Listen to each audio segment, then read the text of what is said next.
Assalomu alaykum. Anglayotganinglar sabah ovozliq asarlari. Asarlarimizni yoqtirgan bo'lsangiz, do'stlaringizga va boshqa to'plarga tavsiya qilib qo'ying. Hamdi anglaydiganinglar Şinjan Yoshlar O'smirlar nashriyati 2008-yil 4-oyda 2-chi qatim nashr qilgan biografiyalik roman Qaynam o'rkishi. Avtori Abdulla Talib. 26-bob. Qo'rg'ondagi qo'zg'alon. Davomi. 3. Nurulla tushga yaqin hasharchilar ishlayotgan yerga yaqinlashdida, itini bir uyga omonat berib, o'zi piyoda 3 kilometrcha yo'l minib, hasharchilar harbiy gazarma va istehkom yasash uchun kesak quyayotgan yerga yetib bordi. Bu yerda Qurbon Qilich va Lutfulla Mutallib Konishar Ashmi buloq beshida tonishgan heliqi 5 gramlik yetimchi Qavul qatorliq yigitlar kesak qo'yayotgan edi. Nurulla ularning qishiga yetib borganda Qavul uni toniy olmay qoldi. Lekin Qurbon Qilich darrov bayqab oldi.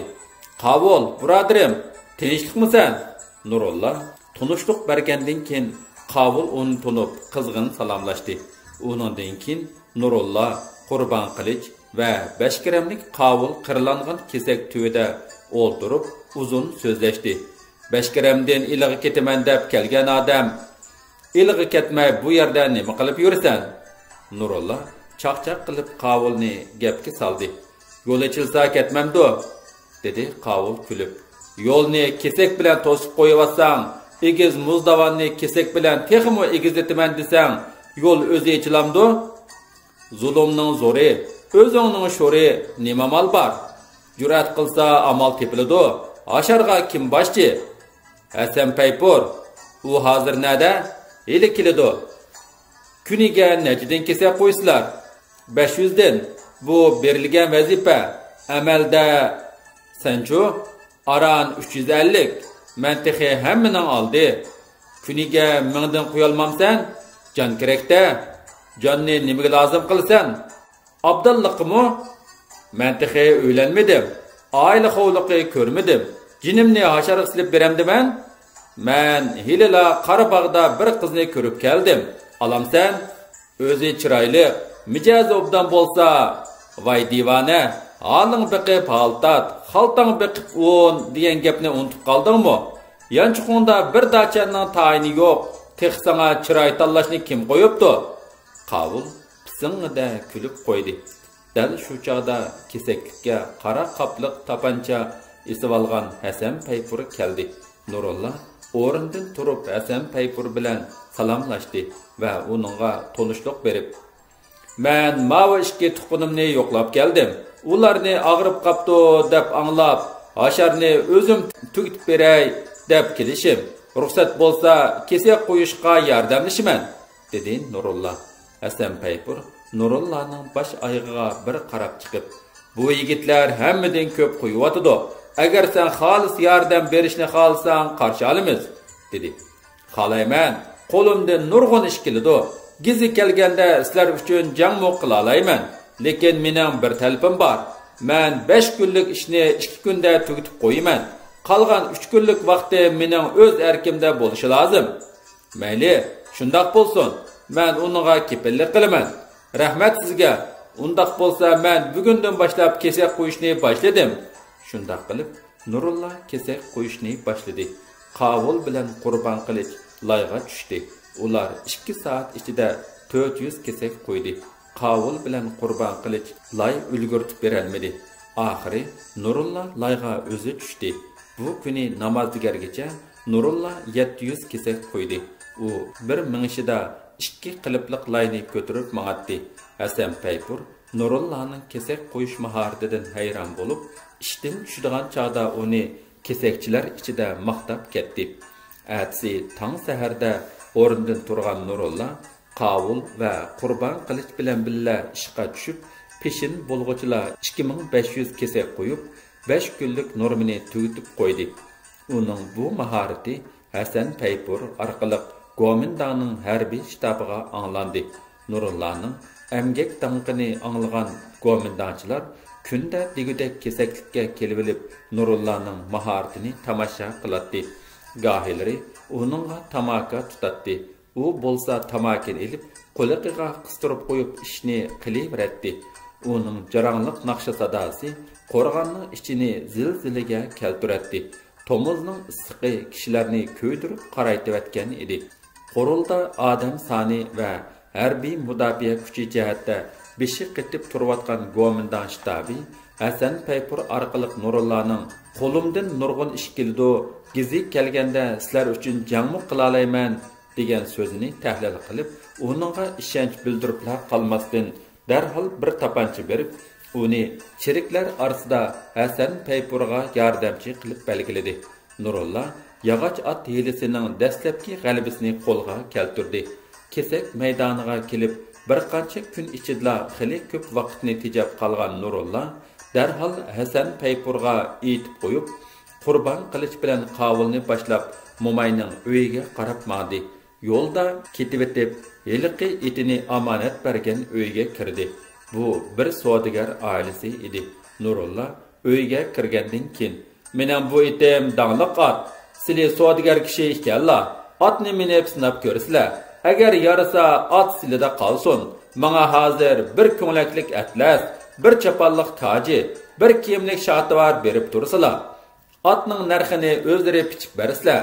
Men koj, giri odamlardan emasman," dedi uy egasiga. "Bo'ladi," dedi savdogar. "Atni sinab ko'rdim, yaraydi ekan. Narxini keyin deyshayli. Hozir aldirash bo'lsanglar, deganlarni aytib turinglar.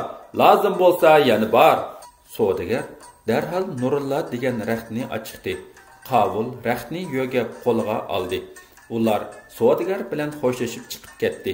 Yo'l ustida bir dehqonning yar-yar harvisiga tushib oldi-da, ketib parangga tushdi. "Bizni shoir Lutfulla Mutallib do'st qilib qo'ygan," dedi Nurulla. "Men bu yerga bekorga chiqmadim. Shoir hozir qamoqda, uning do'stlarimi qamoqda. Ular azoblanyapti. Ularni qutuldirish bizning burchimiz. Qutuldirish kurashi mushu qo'rg'ondan boshlanadi.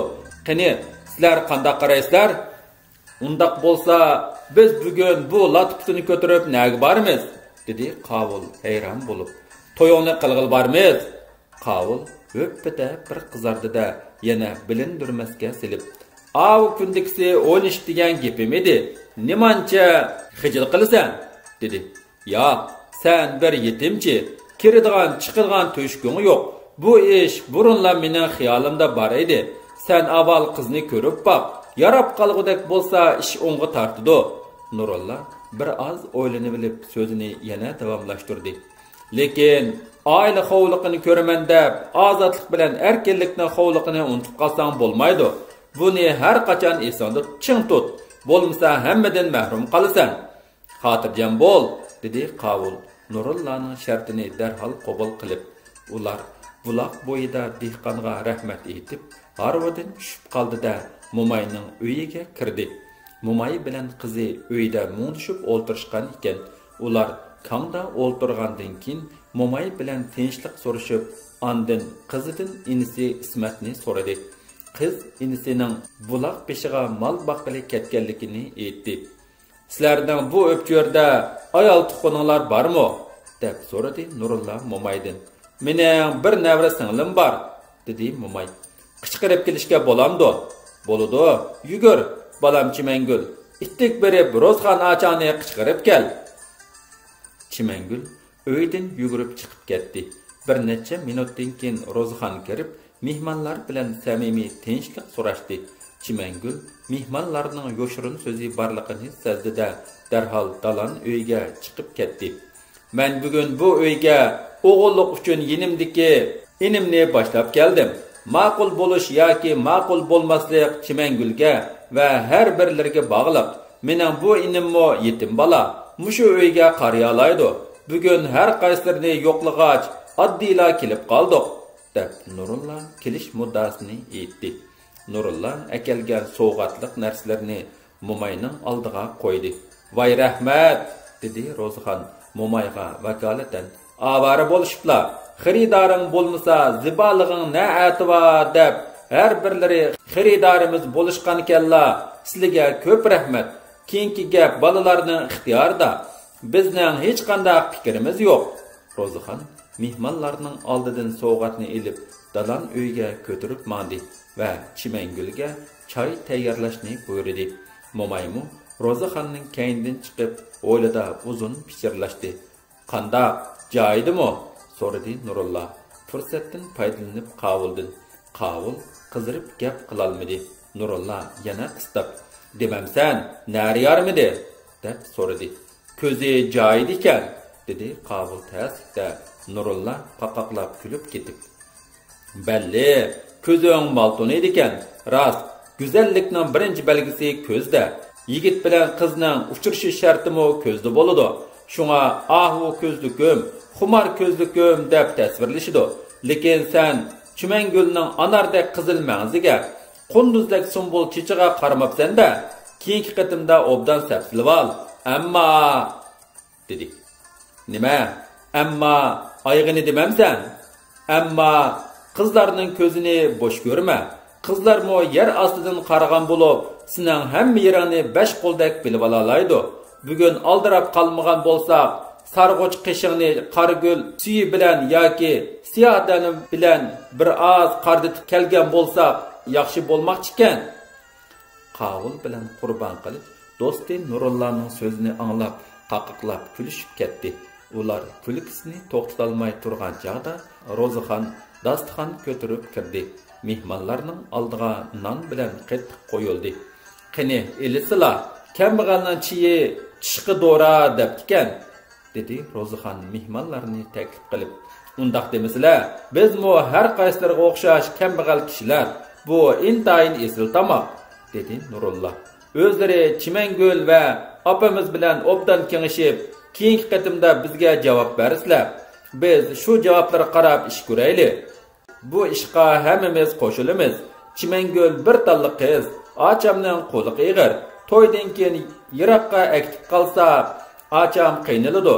Boshdagi gaplarga o'xshash mushu yerda uy tutsa, hech qaysimizning fikri yo'q", dedi Ro'zaxon. "Rahmat, joyida javob bo'ldi.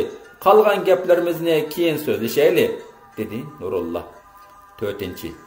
Ular Mo'may bilan xo'shlashib chiqib, yana qo'rg'on tarafga qarab mandi. Yo'lda ketib o'tib, "Bugun bu yerga kelishimiz faqat to'y uchunla emas, balki qudichilikni bahona qilib turib, Mo'mayning uyini aloqa bog'lash o'rni qilishdan iborat. Qavul, sening ishing uxtasiga kelib qolsa, g'alaba to'yi bilan birga bo'ladi. Sen buni esingdan chiqarma. Qo'rg'onning ikki tarafida hozir yo'shiringan partizanlar bor. Biz hasharchilar orasida harakat ilib boramiz. Azob chekayotgan hasharchilarni qo'zg'ab, Go'mindan askarlarining qurolini tartib olib, o'zimizni qurollantiramiz. Bu bizning oldin o'rinda turadigan maqsadlarimizdan biri. Biz cho'qim bu ishning huddisidan chiqishimiz kerak. Dushman agar hasharchilardan askar qabul qilsa, askar bo'lishimiz kerak. Shu chaqda qo'limizga qurol chiqadi. Biz hasharchilar ichidagi norozilik, talab fikrlarni bilib turaylik. Menmo bo'layotgan voqealardan sizlarni pat-pat xabarlandiraman, lekin sirni chin saqlaylik, dedi Nurulla do'stlariga ichsirini aniq bayon qilib. Ular bir necha soat sirdishib minib, xili kechda hasharchilar yotiqiga yetib kelib uxlab qolishdi. Aradan bir necha hafta o'tib ketdi. Nurullaning hasharchilar orasidagi obro'y inovati kundan kunga oshdi. U chivarligi, xanzucha, qozoqcha, qirg'izcha til bilganligi, kesak qo'yish mahorati tufaylidan dushmanning qo'rg'onda turishliq qo'g'dinish atirti shtabining ishonchisiga ega bo'ldi. Iyulning oxirgi bir kuni shtabdan jiddiy uqtirish kelib, uni amgak maydonidan qichqirib ketdi. Nurulla shtabga borganda so'ng Lianjangning udulida bir pakar jirtaq ko'z, seriq burut odam o'ltiradi. Go'mindangning axborotchisi bo'lgan bu odam Lianjangga doklad qilib, Nurulla uning so'zini tarjima qildi. "Aqtog'ning jilg'isida 5 nafar qirg'iz qurolli partizanni ko'rdim", dedi axborotchi. "Ular qayoqqa mangdi?" deb so'radi Lianjang axborotchidan. "Mushu qo'rg'on tarafga kelyotdi." Lianjang bu so'zni anglab jiddiylashdi. U yana axborotchidan "Rost aytamsan?" deb so'radi. "Yolg'on bo'lsa o'zingiz ko'rib keling." Lianjangning rangi birdilla o'ngib, tamsirab nima qilishni bilmay qoldi. Nurulla Lianjangga aql ko'rsatib, "Buningga unchalar o'diqib ketishning hojati yo'q. Siz avval kichik qo'shin avatib, ahvolni bilib ko'rmamsiz?" dedi. "To'g'ri." Lianjang darhol Nurullaning fikriga qo'shildi va orqadan axborotchiga, "Hozir 10 askar avatiman. Sen billa borsan, tayyorlan," dedi. 2 soatdan keyin so'ng Lianjang axborotchining kayniga 10 chirik silib manturdi. Gugum tushganda yana 10 askarni Muzdavan tarafga qarovullik uchun yo'lga soldi. So'ng Lianjang vaziyatni tinglab shtab atrofini bir qarab yuratdi. Dal yarim kecha bo'lgan chaqda Hasan Paypur qattiq jarohatlanib, Muzdavan tarafdan o'zi yolg'iz qochib keldi. 2 soat o'tar o'tmay Aqtaq tarafdagi jangdan Aran 2 chirik jinini qutuldirib keldi. Vaziyat birdinla jiddiylashib ketdi. "O'rningdan turish, harom tamoqlar!" So'ng Lianjangning saprasi o'rilib, gazarmada uyquda yotgan chiriklarni qattiq buyruq bilan turg'izdi. Chiriklar hapila-shapila o'rnidan turishib, gazarma oldida parishon holda safga tizilishdi. Lianjang chiriklar ichidan 30 odamni ayirib oldi va ularni 2 guruhga bo'lib yana shu 2 frontga avatdi. "O'g'irlarni qo'lga tushirmay, biringning saq-salomat kelishingga ruxsat yo'q," dedi u askarlariga buyruq berib. Lianjang degandek ularning birimi saq kelolmadi. Tong saharda Lianjang bu fojialik mag'lubiyatdan xabar tepib, savdoyi bo'lib qoldi. U tapansini ko'tarib u yoqdan bu yoqqa yuguraydi. Asabiylashib varqiraydi. Chapanlarni yirtib tashlab, oxirida o'zini o'zi etib tashladi. Gazarmada bari yo'qi 30 cha dushman askari qolgan edi. Ular Petrab ketishga tamshalgan chaqda Nurulla kelib ularga nasihat qilib, "Hozir qechib barsanglar, tuanjang sizlarni bo'sh qo'ymaydi. Hukumatning osh tamoqini yeb turib, bugun qarga kelmasanglar bo'lamdi. Aqsudan yordamga askar kelmagicha bu yerdan midirilmasligimiz kerak. Men asharchilardan qo'g'dinish atirti tashkil qilaman. Menga qurol beringlar. Men qo'rg'onni ham sizlarni qo'g'dayman. Bu ishni menga topshiringlar. Men jazman o'g'irlarga ajallik zarba berishga tayyorman," dedi. Qalduq askarlarning boshlig'i Mansur bilan Rinpayjang Nurullaning fikrini quvvatlab chiqdi. Nurulla ondan hasharchilarni yig'ib ularga, "Sizlar bir oydan buyon jafo tortdinglar, esildinglar, urildinglar, so'qildinglar, och qoldinglar, ish haqqinglarni ololmadinglar. Bugun ata hammanglarning arzu talablari hal bo'ladi. Men buningga kafolat qilaman. Menga ishoninglar. Menga 2 kun muddat bilan askar bo'ldiganlar qo'l ko'taringlar," dedi. Ishchilardan oldi bilan Qurban qilich bilan Qabul bosh bo'lib qo'l ko'tardi. Ondan 30 ga yaqin kishi orqa-orqadan qo'l ko'tarib o'tirg'a chiqdi. Nurulla ularning ism familiyasini tizimlab bo'lib shtab oldiga apardi. Gomindan Qalduq askarlarining boshlig'i Mansur va Rinpayjang ularga qoral yarab tarqitib berdi. Rinpayjang oxirida so'z qilib, "Nurulla bugundan boshlab sizlarning komandiringlar. U bizning Lianjangimiz. Uningga to'liq bo'ysuninglar. O'g'irlarni tozalash hammamizning o'rtaq vazifasi," dedi. Shunda qilib, bugun kech kirganda kechilik qo'g'dash javobgarligini Nurulla Lianjang ustiga oldi. Qo'rqib ketgan go'mindan chiriklari gazarmadan chiqolmay yotdi. Gugum tushganda Nurulla Qurban qilishni o'ziga yordamchi qilib oldi va Momayning o'g'li Ismat bilan Muxtar Marganni chaqirish uchun Qavulni bir parcha xat bilan Momayning uyiga otliq avatdi. Muxtar Margan shu kuni tun yerim bo'lganda Qavul bilan birlikda otliq yetib keldi. Bugungi planni Nurulla onunga uqtirdi. Uzun o'tmay gazarma ichida shirin uyquda yotgan dushman askarlari qurolsizlantirildi.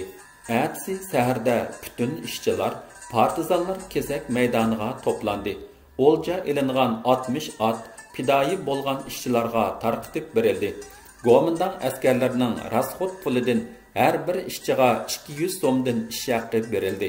Bütün maydon tantana sadosi ichida xushallik dengizga cho'mdi. "Qavul," dedi Nurulla Bashkiramlik do'stiga. "Sen hozirla 3 atni ilib berib, Momayning uyiga bog'lab qo'y. hem toyga hazırlık qil. Momayning uyda qo'sh to'y o'tkazimiz. Xo'p, Lenjang, buyruğingizga bo'ysunaman. Bugungi g'alaba Muxtar Marganning to'pisiga mansub. Bugundan boshlab hammamiz Muxtar Marganning qo'mondonligiga bo'ysunamiz. Harbiy jihatda Lenjanglik vazifasini Muxtar Margan o'taydi. Men uning yordamchisi bo'lman, dedi Nurulla oxirida ko'pchilikka. Ko'pchilik birdek qo'shilib himoya qilishdi. Muxtar Lenjang fidoyilarni yangi boshdan tashkillab chiqdi. Yangi mudofaa istehkomini tuzdi. Muzdavonning kun chiqish tarafiga elchi avatdi. Ham Esan To'ra atritiga uqtirish yozdi.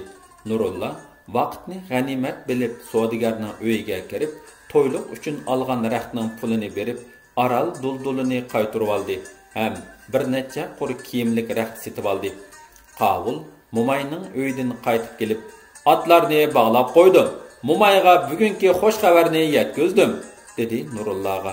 "Chimangulchu", dedi Nurulla so'z qistirib. "Uningmi ma'vun al. Bu raxtlarni mo Chimangulga olib ber. Bugun tiktirib tayyorlasin. At tushda to'y hozirligi bitsin. Mana mavi yuzsum. Sen digerdan burun shtabga hozir bo'l. Qarbaq qiya dehqonlari fidoyilarni muboraklab 20-30 qo'y ekilyotidi. Yaxshi gap, qarshi olamiz. Sen mening so'zimni qulluqingda tutib tez kel." Xalq tarafidan o'tkazilgan ziyofatga ulgurib Esan To'ra Baturning atirti yetib keldi. Digar vaqti bilan ziyofat xushalliq tantanasi ichida oxirlashdi. Kechqurun gugum tushganda quruq iqinga avatgan fidoyilarning razvedkachi jangchilari uchqandek ot silib kelib, dushmanning bir atirti kelayotganligidan xabar berdi. Esan To'ra Batur Muxtar Margan tizdin harbiy o'rinlashtirish yurgizdi. Tun kecha bo'lgan chaqda dushman askarlari qo'rg'on yeniga yaqinlashdi. Lekin ular fidoyilarning muasirasi ichida qolganligini sezolmay qoldi. Dal shu chaqda Qosh daryosining baturlari ulgurib keldi. So'qish bir necha soat davom qildi. To'rt tarafdan yog'dirilgan o'q zarbasida dushman o'liklari davondan 2 kilometrcha pastga tar jilg'ida ustiga do'linib ketdi. 26-bob tugidi.